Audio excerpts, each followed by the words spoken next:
going backwards today, starting with the drums first. What are we feeling?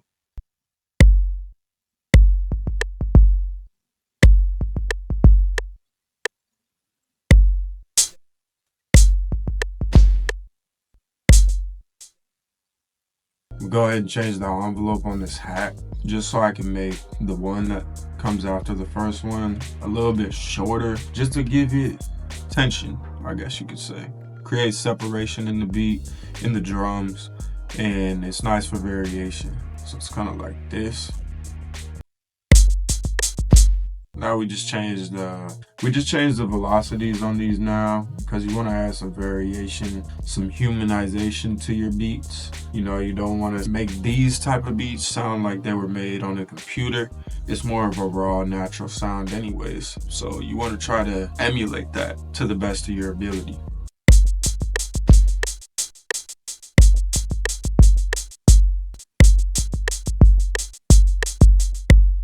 Boom, just that one little like velocity drop towards the end of the second bar really added some good variation to the beat to where it doesn't get super repetitive. Not that you don't want these type of beats to sound somewhat repetitive, but not across each sound, if that makes sense. Like, you want to add some variation to where it's still repetitive, but it's not annoying. I need me a fat ass snare, bruh. Fat as fuck.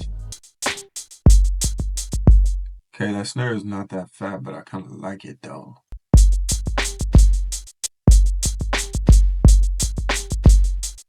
Okay, so as you can see, we are not on grid here. I'm doing this for a reason. Rushing your snare is what's gonna humanize your beats, and it's gonna add that real groove to it where you can't help but just start bopping your head to that shit. And the reason why is because a real drummer is not gonna be perfectly on time with the way they're supposed to play on the BPM or on the tempo or whatever, right? So you want to try and replicate that by going off the grid and doing what feels right. Listen to what feels right, not what sounds right, what feels right.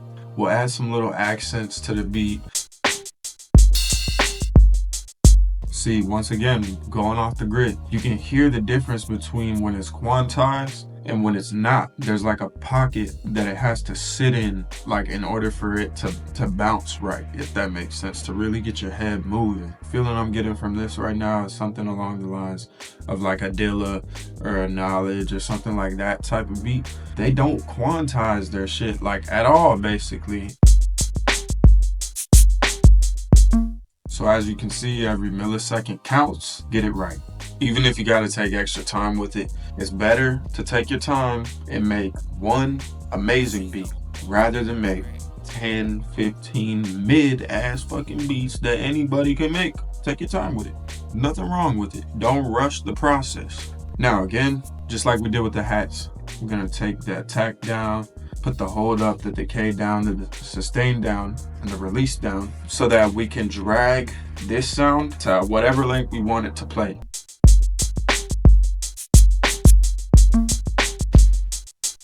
Ooh. Like I said, normally don't start with the drums first, but we decided to say fuck it today. Let's go ahead and open up the Triton Extreme plugin.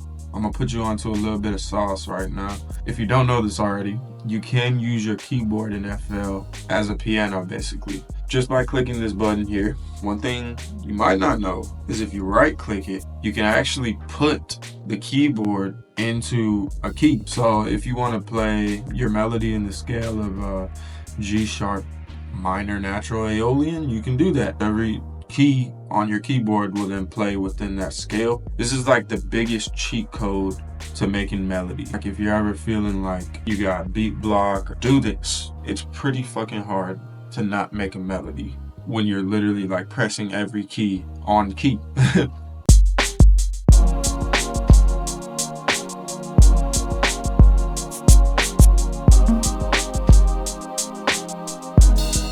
Oh, okay, I kind of like that. That fits more of like, I guess, the Dilla vibe I'm going for right now.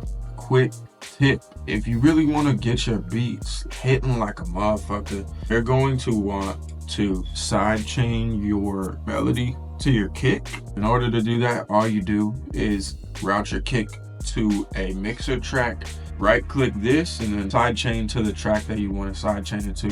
In this case, our melody. Then you're gonna throw a fruity limiter on. I've got my own little preset that I've got here. Really all I did was just turn the ratio all the way up, drag the knee down a little bit, really compress the fuck out of it, because I want the melody to duck when the kick hits, because that's how you get that like pumping effect. So you can see the difference. I'm gonna A/B the melody with and without, and you tell me. With,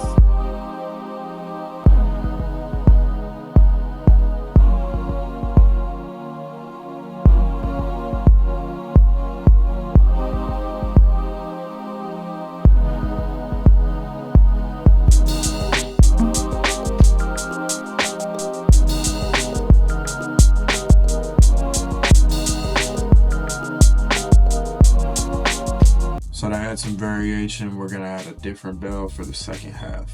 Something a little more spacey. Something a little more spacey. See if I can start on bell. Damn, I actually really fuck with that sound. Hold on.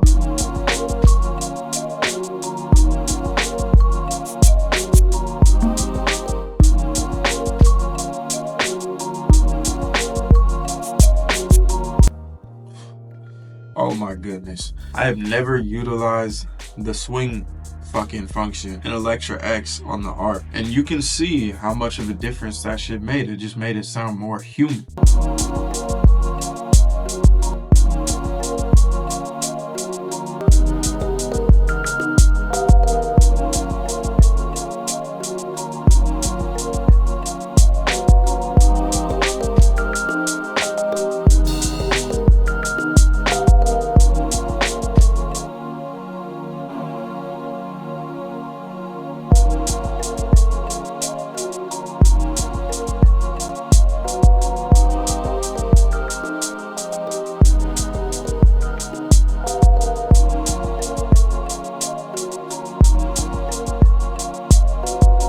Utilizing panning to add groove, bounce, key component to beat making, okay? And mixing in general. A lot of the best engineers, they start figuring out what the stereo field is going to be. And in order to do that, they pan everything, they level everything. Everything is about leveling, panning. That's why a lot of these engineers, they mix in mono. Instead of thinking, oh, I'm gonna mix this song left to right, we're now thinking we're gonna mix this song top to bottom to front to back, because there is no stereo field. It's just straight down the middle. So you gotta think this way when you're mixing and not this way. I like that. I like that. I like that. I like that. Yeah, I'm gonna wife that. I got my bitch in the back just kicking nice. Like, what's up? What's up? I can't freestyle for shit. I can't freestyle for shit, but you know it's a good beat if you can rap over it. If you're making beats with the intent of getting an artist on it, you have to think how an artist would want their beat, if that makes sense. Not necessarily meaning you create the beat for the artist, but take the artist's mindset and apply it to your beat making. Onto the fun part, right? The arrangement. Listen to it a lot. Run it back 45 fucking times if you have to, bro. Lastly, we just have to add the bass.